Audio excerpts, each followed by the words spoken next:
तो कुछ जोड़ लेंगे।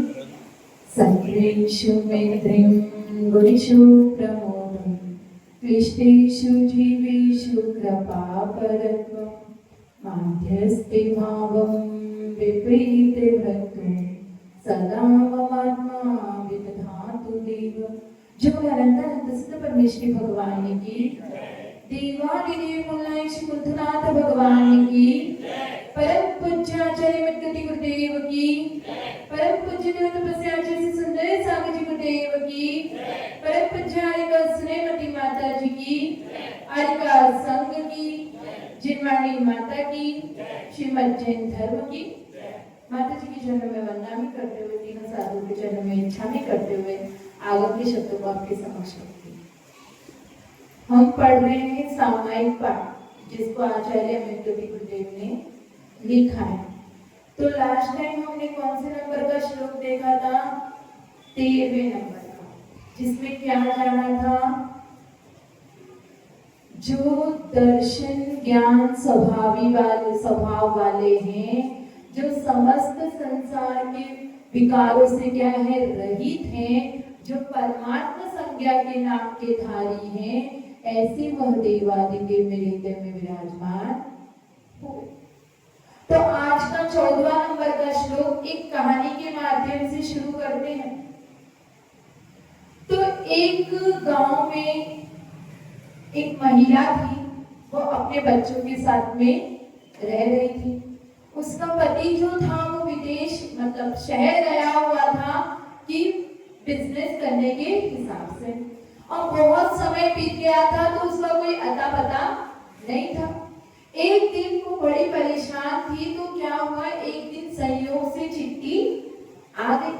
अब चिट्ठी आई तो उसको तो पढ़ना लिखना नहीं आता था, तो उसने क्या किया, रास्ते में एक लड़का एक युवक जा रहा था तो उसको रोका और कहा कि तुम मुझे ये चिट्ठी पढ़कर सुना दे। तो उस लड़के ने क्या किया, बहुत अच्छा दिख रहा था, वेल सेटल था, कपड़ा भी पहनावे भी अच्छे थे, पूरा क्या लग रहा था कि ये पढ़ा लिखा युवक है।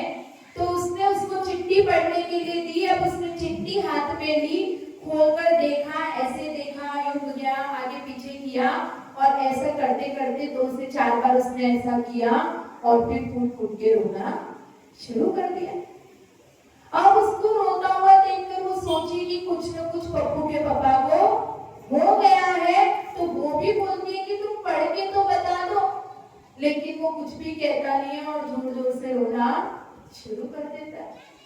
तो अब उसको रोता हुआ देखकर उसे लगता है कुछ हो गया है, तो वो भी उसको रोता हुआ देखकर रोने लगती है। और उसको रोता हुआ देखकर जो उसके पप्पू पप्पी थे, जो बेटा बेटी थे, वो भी रोने लगते हैं। और उन सबको रोता हुआ देखकर जो गांव के लोग थे आसपास के, वो भी सब रोने लगते हैं। अब कहाँ एक जन रोता है तो इतनी परेशानी हो जाती है, और वहां पर इतने सारे लोग होंगे तो क्या होगा। अब ऐसा ही हुआ, सब रो रहे हैं, उतने में जो उसका बड़ा बेटा था वो स्कूल से लौटा। अब उसने देखा कि सब रो रहे हैं, वो अपनी छोटी बहन के पास गया, उससे पूछता है कि तुम क्यों रो रहे हो? तो वो कहती है पता नहीं, मम्मी रो रही है इसलिए मैं रो रही हूँ। तो वो मम्मी को जाकर पूछता है कि क्यों रो रही हो? पता नहीं है, इसको चिट्ठी पढ़ने के लिए दीदी, ये रो रहा है तो मैं रो रही हूँ। तो फिर उसने वो चिट्ठी को खोलकर देखा और पढ़ा और खुशी से नाचने लगा, क्योंकि उस चिट्ठी में क्या लिखा था कि मैं यहाँ पर कुशल मंगल हूँ और भाग्य के वश अच्छा व्यापार भी हुआ है, मैं सब कुछ धन इकट्ठा करके अगले महीने आ रहा हूँ, तुम अपना ध्यान रखना और पप्पू की पढ़ाई का विशेष ध्यान रखना। तो ये सब कुछ क्यों हुआ? अज्ञान के कारण। अब उस पप्पू ने जाकर पूछा कि भाई तुम क्यों रो रहे थे?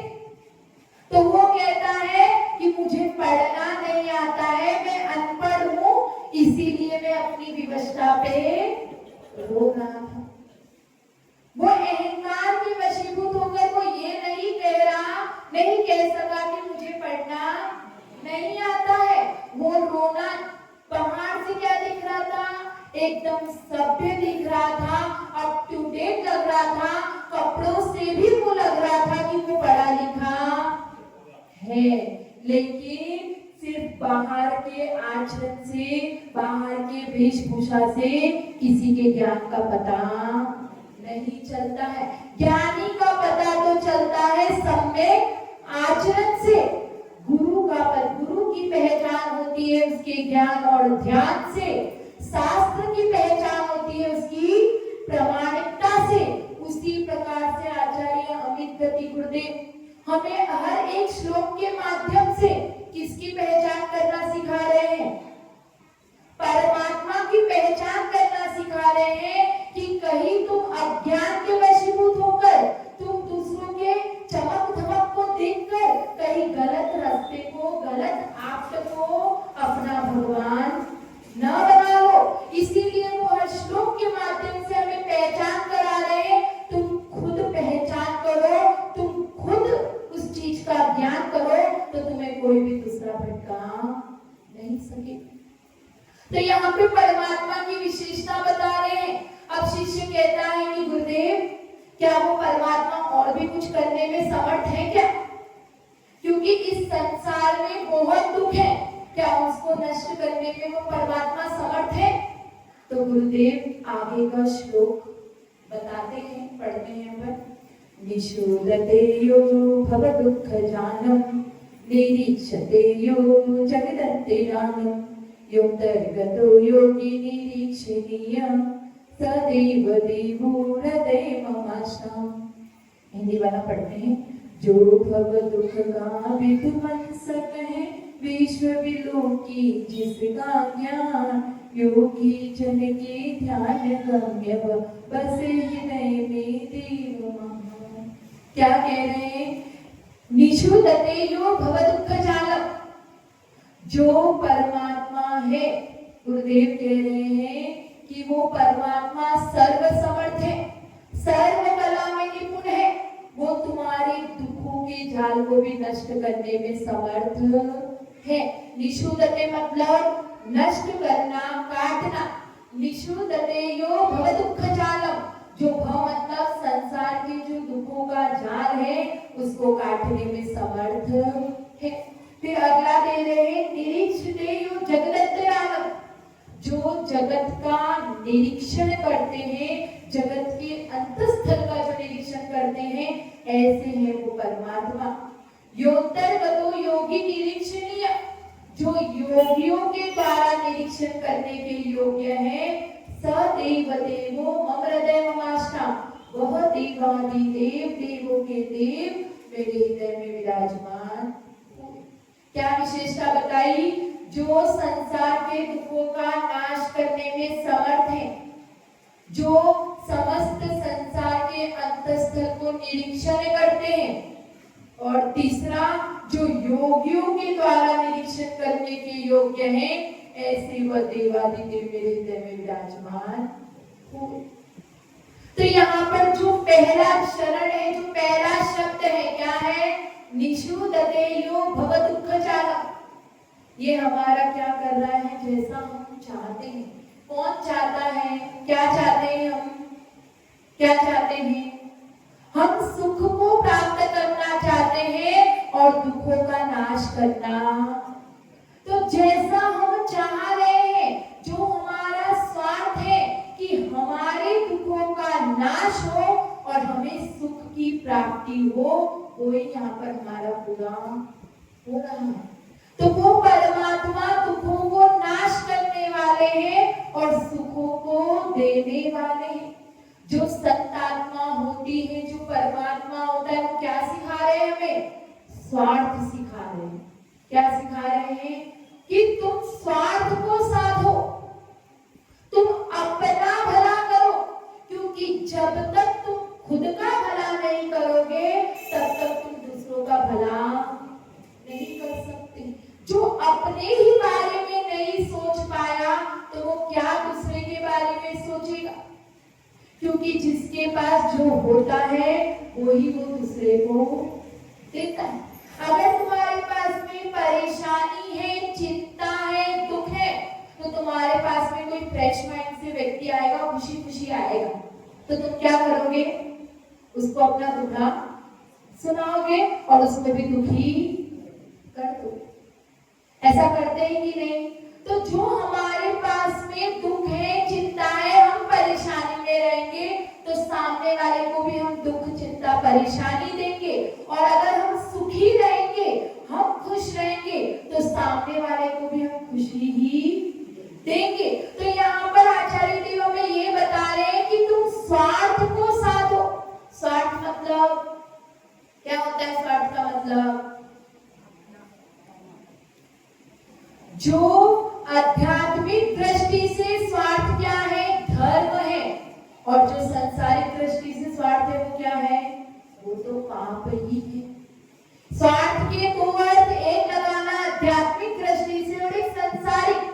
तो जो संसार की अपेक्षा से हम अपना उल्लू सीधा करने में जो स्वार्थ साधते हैं वो तो पाप है। लेकिन जो हम आध्यात्मिक दृष्टि से स्वार्थ को अपनाते हैं वो धर्म है। स्वार्थ का धर्म के हिसाब से क्या अर्थ निकलता है? जिसने स्वयं के अर्थ को जान लिया, जिसने स्वयं के स्वभाव को पहचान लिया, जिसने अपनी नियति को जान लिया, जिसने अपना कल्याण किसमें है इस बात को जान लिया, उसे कहते हैं स्वार्थ। तो जो व्यक्ति अपना कल्याण करेगा, अपने स्वयं के अर्थ को जान लेगा, तो वो क्या हो जाएगा? वो इन संसार के दुखों से परे हो जाएगा, वो सुखी हो जाएगा। और जैसे ही वो सुखी होगा तो अपने आप क्या हो जाएगा? दूसरों का भला हो जाएगा, दूसरों का परार्थ हम अपने आप ही कर लेंगे। इसीलिए सबसे पहले दूसरों का भला करना है, दूसरों को सुखी करना है तो स्वयं को सुखी करना पड़ेगा, स्वयं के स्वभाव को हमें पहचानना पड़ेगा। तो ऐसे जो हमारे अरिहंत प्रभु है, उन्होंने क्या किया? स्वयं को पहचाना, स्वयं को जाना। तो अपने आप उनके उपदेश से हमारा भला हो रहा है कि नहीं? हमारे को सुख का रास्ता, जो सुख हमें मिलने वाला है, जो मोक्ष के रास्ते पर चलकर मिलेगा, उसका मार्गदर्शन हमें किसने किया? हमारे अरिहंत। तो जो अरिहंत प्रभु होते हैं वो समस्त दुखों को नाश करने में सक्षम है। इतना ही नहीं, वो संसार के संतान की जो संतति की धारा चलती आ रही है उसको भी नष्ट करने में समर्थ है। वो इस संसार के जाल को नष्ट करने में समर्थ है। एक जाल होता है जो मछुआरा फेंकता है, तो क्या होता है? जो मछलियां होती हैं वो रसना इंद्रिय के लोभ में पड़कर उसमें फंस जाती हैं। एक जाल शिकारी डालता है और क्या होता है? जो पंछी आकाश में स्वतंत्र उड़ रहे थे वो उस पिंजरे में आकर कैद हो जाते हैं, अपना स्वतंत्रता वाला जीवन खो देते हैं, वो परतंत्रता की बेड़ियों में जकड़ जाते हैं। और कुछ पंछी मृत्यु की मृत्यु तक पहुंच जाते हैं और कुछ को क्या है? उस पिंजरे में शोभा के लिए इधर इधर घुमाते फिरते रहते।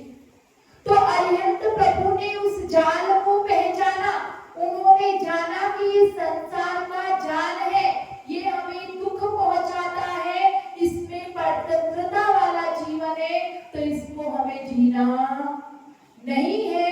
उन्होंने उस मार्ग को, उस संसार को छोड़कर इस मोक्ष मार्ग का प्रतिपादन, उस रास्ते पर वो चले जहां पर वो स्वतंत्र हो गए। तो उस संसार से परे हो गए।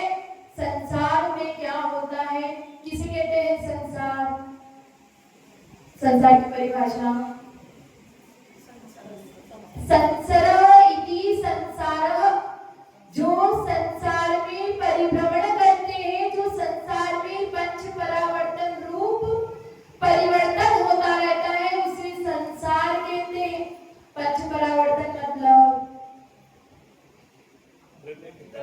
जो द्रव्य, क्षेत्र, काल, भाव, भव, इस रूप जो संसार में निरंतर परिवर्तन चलता आ रहा है, उस जाल में हम फंसते चले जा रहे हैं और वही जाल हमारे दुखों का कारण बन गया है। ये संसार वही है अनादिकाल से। देखो एक अच्छी कहानी है। एक पप्पू था, बच्चा था, वो स्कूल, अपने सामने भैया पप्पू है ना, तो वो स्कूल गया, वहां पे उसको क्या मिला, एक ऐसे लिखने के लिए, कुत्ते पर निबंध लिखने के लिए उसकी टीचर ने कहा कि घर से लिखकर लाना। अब वो अपने पिताजी के पास गया और जाकर कहता है कि मुझे निबंध लिखने के लिए बोला है, आप मेरी मदद कर दो। तो उसके पिताजी क्या करते हैं, उसको निबंध लिखकर दे देते हैं। अब वो स्कूल में टीचर के पास ले जाकर चेक करवाता है। अब टीचर उसको चेक करती है, देखती है और कहती है कि ये जो निबंध तुमने लाया है वो तुम्हारे बड़े भाई ने 2 साल पहले भी लेकर आया था। ये तो सेम टू सेम है, इसमें ना कोमा की गलती है, ना फुल स्टॉप, जैसा कोमा फुल स्टॉप उसमें था वैसा ही कोमा और फुल स्टॉप इसमें भी है। तो फिर टीचर उसको डांटती है। अब वो बच्चा घर पे आता है, पिताजी से कहता है कि पिताजी टीचर ऐसा ऐसा बोल रही थी, आपने वो का वही निबंध लिख कर दे दिया। तो पिताजी थोड़ा टाइम सोचते हैं और फिर जवाब देते हैं। क्या जवाब देते हैं? कुत्ता वही है तो निबंध कहां से नया लिखो। सही है, कुत्ता तो वही है, अब उसके बारे में बातें तो वही सारी होंगी, तो नया क्या लिखूं? उसी प्रकार से ये संसार भी वही है, अनादिकाल से चलता आ रहा है और अनंत काल तक चलता रहेगा। इसमें वही विषय भोग है, वही राग द्वेष है, वही कषाय है, कुछ भी नया। और इसी में हम परिवर्तन करते आ रहे, जा रहे, कर रहे हैं, एक जन्म ले रहे, दूसरा जन्म ले रहे, यही सब कुछ चलता आ रहा है। और कामना हम कर रहे हैं कि हमें सुख की प्राप्ति हो जाए। तो जब आज तक हमें दुख मिला तो हमें सुख कहां से मिलेगा? क्योंकि संसार तो वही संसार है जो शुरू से चलता आ रहा है, जो अनादिकाल से है और अनंत काल तक रहने वाला है। इसमें तुम सुख को खोजोगे तो तुम्हें मिलने वाला नहीं।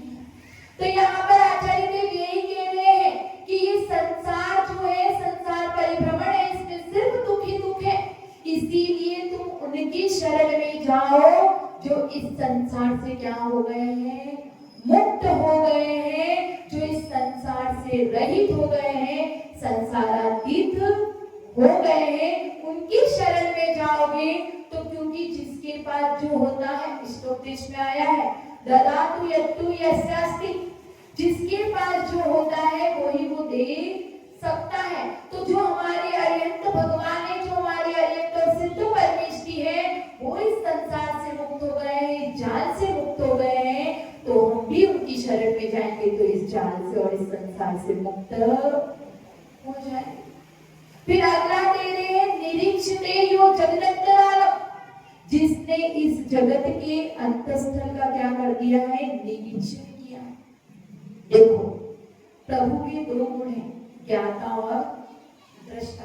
तो यहाँ पर जो दृष्टा बना है भगवान का, उसको यहाँ पर लिया है, जो संसार को देख रहे हैं।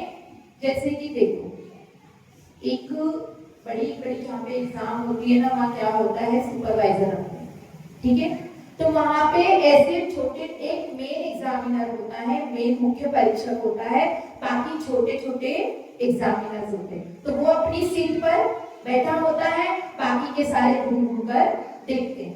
तो उनका काम क्या होता है कि कोई कुछ कर रहा है, कोई चीटिंग कर रहा है, कोई नकल कर रहा है, कोई पूछ रहा है, कोई बातें कर रहा है, तो वो सब कुछ देख कर खुद कुछ नहीं कहते और जाकर उस मेन एग्जामिनर को बताते हैं। तो उससे क्या होता है, उसको जिसको जो सजा देनी है वो सारा उसका डिपार्टमेंट है। तो वैसे ही वो जो सुपरवाइजर है, छोटे छोटे, उन्हें कुछ भी मतलब नहीं, उन्हें ना एग्जाम से मतलब, ना उन्हें उन बच्चों से राग द्वेष है, ना उन्हें मुख्य परीक्षक जो है उससे किसी प्रकार का राग द्वेष है।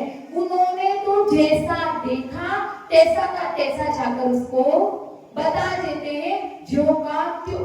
तो वैसे ही जैसे वो परीक्षक है, वो एग्जामिनर है, वैसे ही जो हमारे प्रभु हैं वो सब कुछ क्या कर रहे हैं, देख रहे हैं।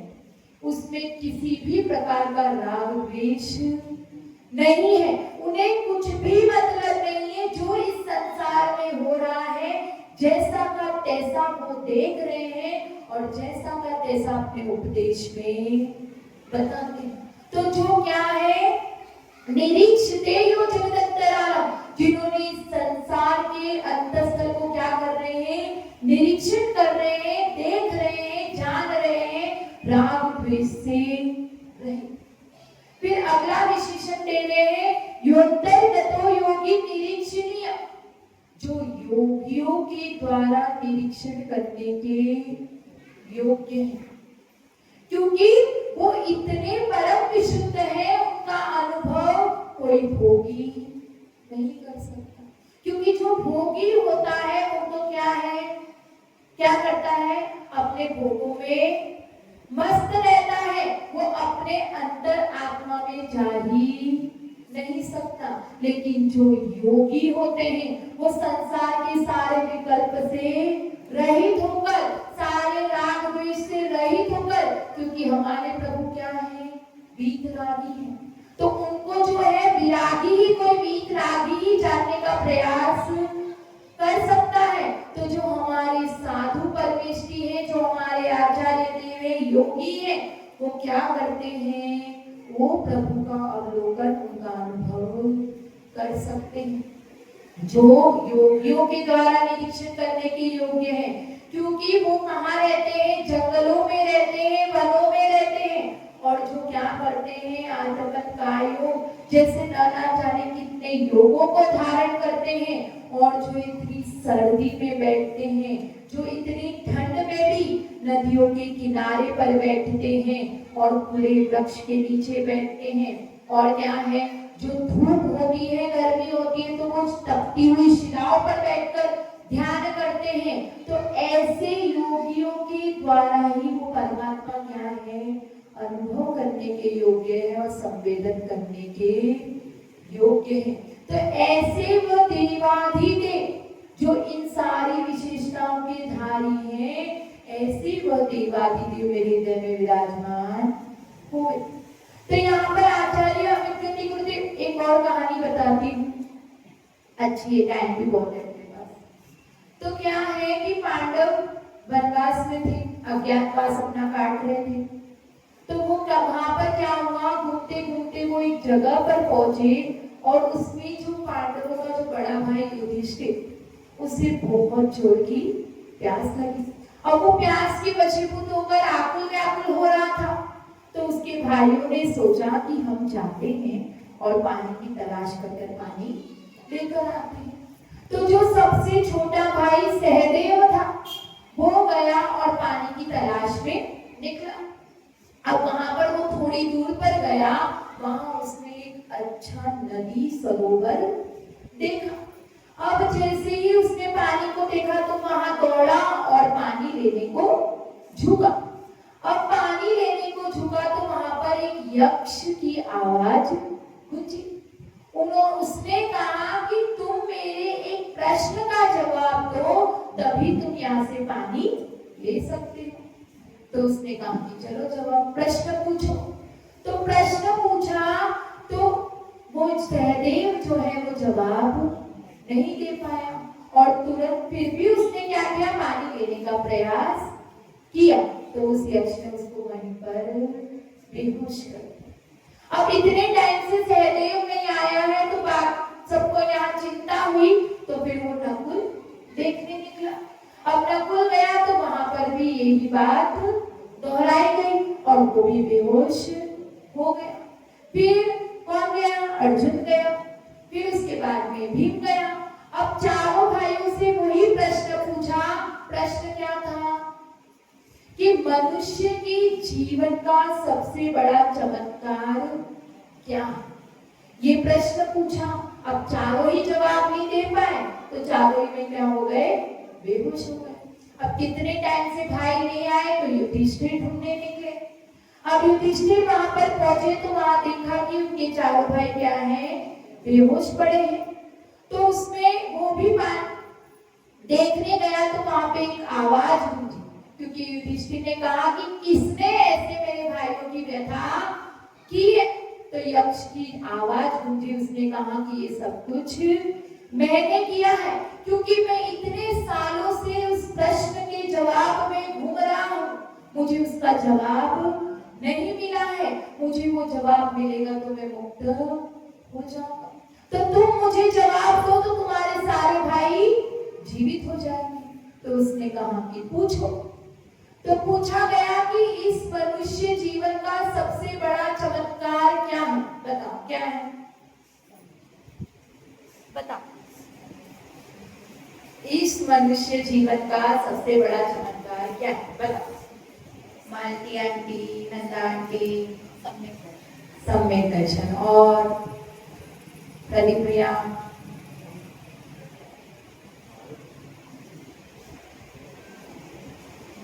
प्रतिभा आंटी। जीवन का सत्य है कि एक नई दिन मरना है तो भी जीव उसको एक्सेप्ट नहीं करता है। अच्छा, एक नई दिन मरना है, अच्छा ये भी अच्छा है। और कोई ट्राई करना चाहेगा? चलो मैं बताती हूँ। मनुष्य जीवन का, तो युधिष्ठिर से पूछा गया मनुष्य जीवन का सबसे बड़ा चमत्कार क्या है। तो युधिष्ठिर ने जवाब दिया कि मनुष्य का सबसे बड़ा, जीवन का सबसे बड़ा चमत्कार है कि मनुष्य अनुभव से भी नहीं सीखता है, वो अपने एक्सपीरियंस से भी सीखता नहीं है। तो वो यक्ष खुश हो गया और उसके चारों भाइयों को जीवित कर दिया।